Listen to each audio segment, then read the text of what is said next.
Salut, bonjour à tous et bienvenue sur Chainsword, la chaîne du Wargame. Et HWK, s'il te plaît. Quoi? Tu viens maintenant. Non mais putain, j'ai pas envie de la faire ta vidéo.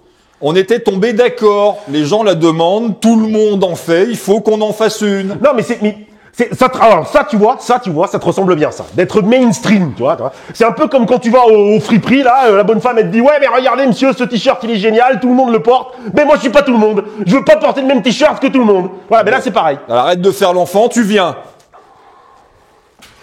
C'est pas vrai ça.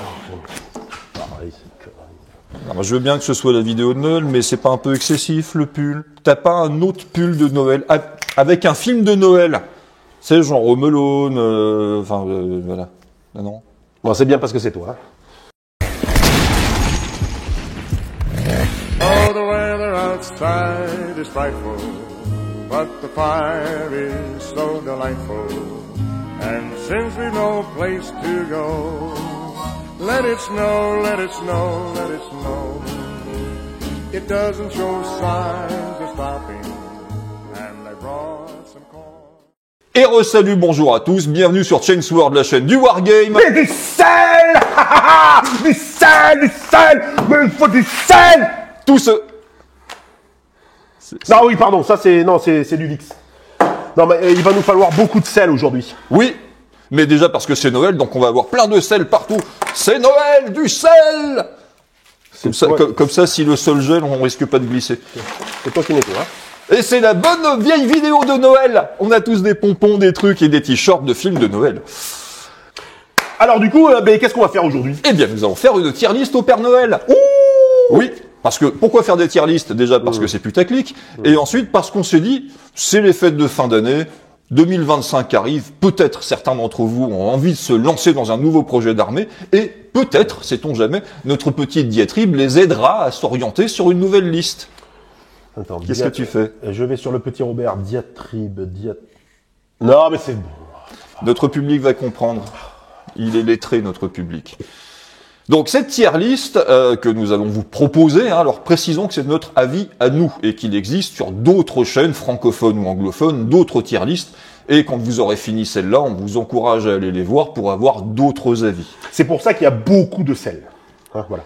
D'ailleurs, en parlant de ça, j'ai bien envie de faire un truc un peu novateur. Oui. On va pas faire les armées dans l'ordre alphabétique. On va les tirer au sort, dis donc. Comme ça, comme je vais pas me casser le cul à chapitrer la vidéo, eh ben les gens ils vont être obligés de la regarder en entier, dis donc. C'est d'une fourberie qui te correspond très bien. Et puis en plus, il y aura du suspense.